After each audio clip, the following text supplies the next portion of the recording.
শুভ সন্ধ্যা বন্ধুরা। এখন আমি হরি নিয়মিত পাঠ করছি। লিখিতে উদ্যোগী হও, করে তুলি লও, যা করিবে আমি সে করিব।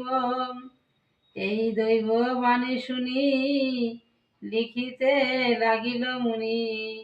কৃষ্ণ লীলা রস ভাগবত লিখিতে লিখিতে গ্রন্থ, ব্রজলীলার বৃত্তান্ত।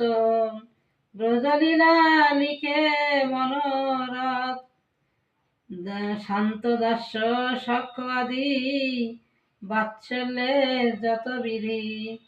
মধুরের রাধা প্রেম রস, দাস্য শান্ত ক্রিয়া গুণ, লিখিতে হলো নিপুণ।